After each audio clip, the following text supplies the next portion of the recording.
Hello everyone, this is Prachi and you're watching efutureinsight.com जिथे आपण शिकतो इंग्लिश आपल्या मातृभाषेतून. आपल्या या चॅनलवर तुम्ही 300 पेक्षा अधिक व्हिडिओ बघितले आहेत. व्होकॅब्युलरी, इंग्लिश ग्रामर असे सगळे व्हिडिओ तुम्हाला प्लेलिस्ट मध्ये बघायला मिळतील. ज्यांनी अजून हे व्हिडिओ बघितले नसतील त्यांनी डिस्क्रिप्शन मध्ये त्याची लिंक दिली आहे किंवा प्लेलिस्ट मध्ये सुद्धा तुम्ही हे सगळे व्हिडिओ बघू शकतात.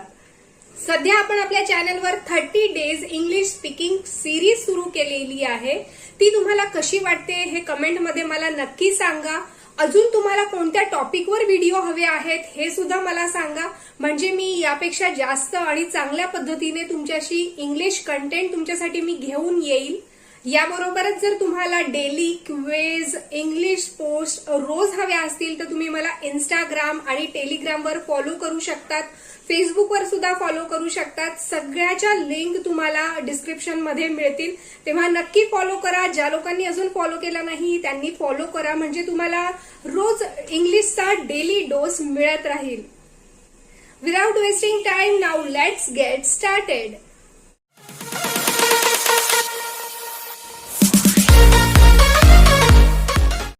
आता आपण पाहणार आहोत 30 days English speaking challenge day 11.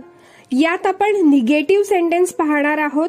Negative वाक्य कशी करायची किंवा नकारात्मक वाक्य कशी बोलायची यासाठी आपण do, did, is, are, was, were, have, had, will, would, shall, should, can, could, may, might या सगळ्या सहाय्यकारी क्रियापदांनंतर आपण नॉट जोडतो. लिहिताना साधारणपणे आपण do not, did not, were not, have not, can not, will not, shall not, should not, would not असे लिहितो. पण बोलताना बहुतेकदा आपण संक्षिप्त रूप याचं वापरतो. ते म्हणजे don't, didn't, weren't, haven't, can't, won't, shan't, shouldn't and wouldn't. तर बोलताना दोन्ही रूप प्रचलित आहेत, म्हणजे आपण दोन्ही प्रकारे बोलू शकतो. काही जण डू नॉट असं बोलतात, काही जण त्याचंच शॉर्ट फॉर्म यूज करतात, म्हणजेच डोंट. आता या सगळ्या निगेटिव्ह सेंटेन्सचा वापर कसा करायचा हे आपण बघूया. फर्स्ट सेंटेन्स, मला माहित नाही. I do not know. I do not know यालाच आपण आय डोंट नो असं सुद्धा म्हणू शकतो. I do not know. मी काही विचारित नाही. I don't ask anything. I don't ask anything. ती तिकडे येत नाही. She does not come here. She does not come here. तिला चहा करता येत नाही. She doesn't know how to make tea. She doesn't know how to make tea. काल त्याची बस चुकली नाही. He did not miss the bus yesterday. He did not miss the bus yesterday. आज थंडी नाही. It's not cold today. It's not cold today. ती विवाहित नाही. She isn't married. She isn't married.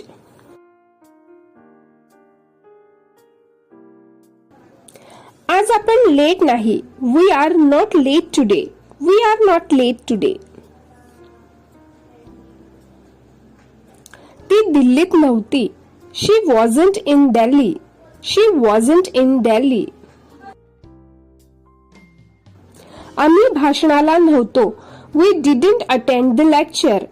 We didn't attend the lecture.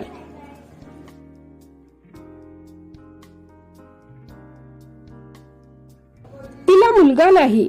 She doesn't have a son. She doesn't have a son.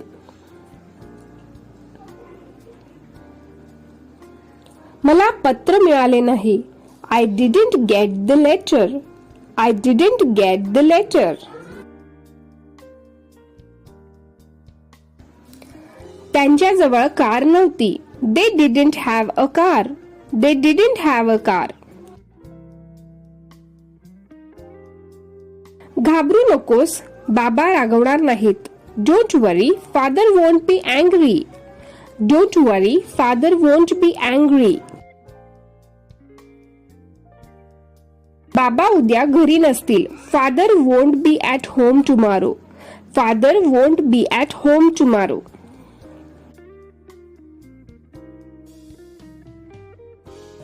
आपल्याला उद्या उशीर होणार नाही. We shalln't. We shall not be late tomorrow. We shall not be late tomorrow. Me motorcycle चालवू शकत नाही. I can't drive a motorcycle. I can't drive a motorcycle.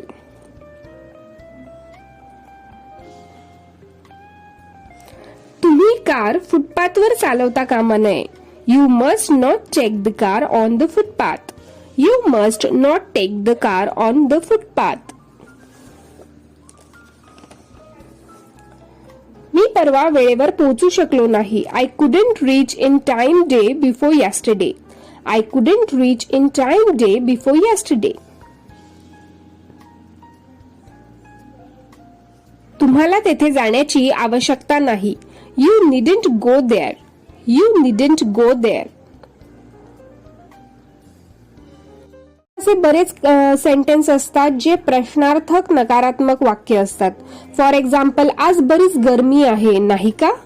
किंवा आज थंडी नाही, नाही का? अशा प्रकारचे वाक्य बऱ्याच वेळा बोलले जातात. त्यांना टेल क्वेश्चन म्हणतात. या वाक्यांच्या शेवटी छोटे छोटे प्रश्न असतात.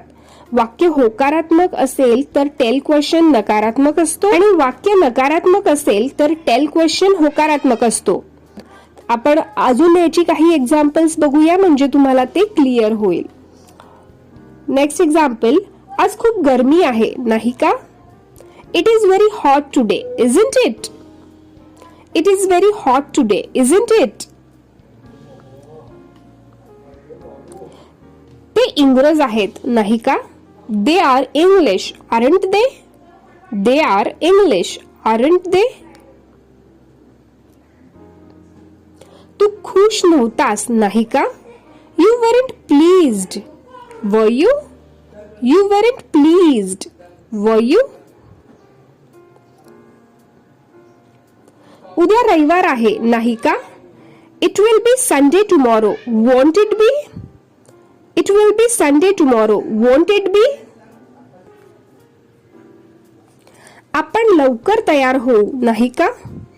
We will be ready soon, won't we be? We will be ready soon, won't we be?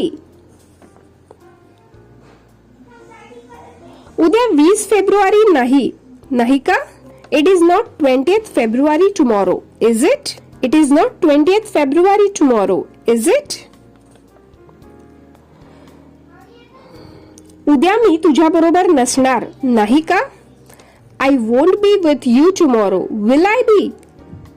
I won't be with you tomorrow, will I be?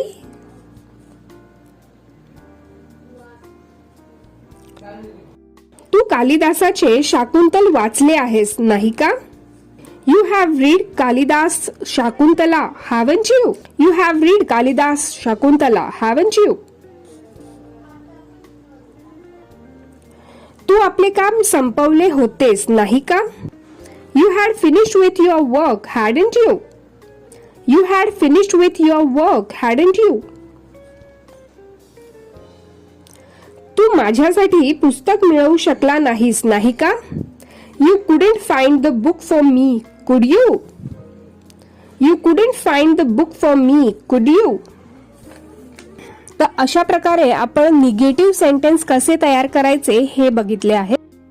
आता इथे लक्षात ठेवण्यासारखे काही पॉइंट्स आहेत ते बघूया. इंग्रजीत काही संयुक्त शब्दांची संक्षिप्त रूपे म्हणजेच त्याची शॉर्ट फॉर्म बोलताना नेहमी वापरले जातात. ती लिहिण्याची सवय व बोलण्याचा आपण थोडा अभ्यास करूया. डज नॉटचा आपण लिहितो डझंट. इज नॉटचा शॉर्ट फॉर्म आहे इजंट. डू नॉटचा शॉर्ट फॉर्म आहे डोंट आणि कॅन नॉटचा शॉर्ट फॉर्म आहे कांट. त्याचप्रमाणे शॅल नॉटचं शांट होतं, विल नॉटचं वोंट होतं, शुड नॉटचं शुडंट, वुड नॉटचं वुडंट, मस्ट नॉटचं मजंट, वॉज नॉटचं वॉजंट, वर नॉटचं वेरंट, आर नॉटचं आरंट, आय एमचं ॲम, आय हॅवचं आय हॅव नॉटचं हॅवंट, हॅज नॉटचं हॅझंट, हॅड नॉटचं हॅडंट, कुड नॉटचं कुडंट. त्यानंतर टेल क्वेश्चन्समध्ये अशा जोड्या वापरल्या जातात. आय डिड जर क्वेश्चनमध्ये असेल तर डिडंट आय असं बोललं जातं. ही वॉज असेल तर वॉजंट ही, लास्टला असा क्वेश्चन विचारला जातो. जर वाक्यात वी कॅन असेल तर त्या सेंटेन्सच्या शेवटी कांट वी असा प्रश्न विचारला जातो. आय मस्टचं मजंट आय, शी डज नॉटचं डज शी, ही इजचं इजंट ही, यू वरचं वरंट यू, यू विल असेल तर वोंट यू, यू वुड असेल तर wouldn't you, you do not असेल तर डू यू, वी आर असेल तर आरंट वी, दे हॅड असेल तर हॅडंट दे, शॅल आय असेल तर शॅलंट आय, आणि शी शूड असेल तर शुडंट शी. अशा पद्धतीने आपण टेल क्वेश्चन्स तयार करू शकतो. तर आय होप तुम्हाला यामध्ये निगेटिव्ह क्वेश्चन्स कसे तयार करायचे किंवा निगेटिव्ह सेंटेन्स कसे तयार करायचे हे पूर्णपणे लक्षात आलं असेल. याचा वारंवार अभ्यास करा, सेंटेन्स पुन्हा पुन्हा बघा, म्हणजे तुम्हाला ते पूर्णपणे लक्षात येईल. आय होप तुम्ही बोलून प्रॅक्टिस केली असेल. लक्षात ठेवा, जितकी जास्त बोलून तुम्ही प्रॅक्टिस कराल तितकं तुमच्या सहज आणि लवकर लक्षात येईल. तेव्हा तुम्ही प्रत्येक सेंटेन्स जेव्हा मी बोलते तेव्हा तुम्हाला सुद्धा तो सेंटेन्स बोलायचा आहे आणि प्रत्येक वेळेला बोलून प्रॅक्टिस करायची आहे. आय होप अशी प्रॅक्टिस तुम्ही केलेली आहे. तुम्ही एक सेपरेट वही करू शकता. त्या वहीमध्ये तुम्ही तुमचा डेली होमवर्क जो मी दिलेला आहे, तुम्हाला जे सेंटेन्स मी दिलेले आहे ते सेंटेन्स तुम्ही तुमच्या वहीमध्ये लिहून काढा. आणि तसेच अजूनही काही सेंटेन्स तुमच्या मनाने तुम्ही तयार करा. जे सेंटेन्स तुम्हाला असं वाटतं की रोज आपण बोलतो असे सेंटेन्स तुम्ही या रिलेटेड तुम्ही अजून तयार करा, प्रॅक्टिस करा आणि जास्तीत जास्त तुम्ही व्हिडिओज बघत जा आणि प्रॅक्टिस करा. आय होप तुम्हाला हा व्हिडिओ नक्कीच उपयोगी वाटला असेल. अशा सहज सोप्या पद्धतीने मराठीतून इंग्रजी शिकण्यासाठी चॅनल लाईक, शेअर आणि सबस्क्राईब करा. लवकरच भेटूया पुढच्या व्हिडिओमध्ये. Till then bye, keep practising.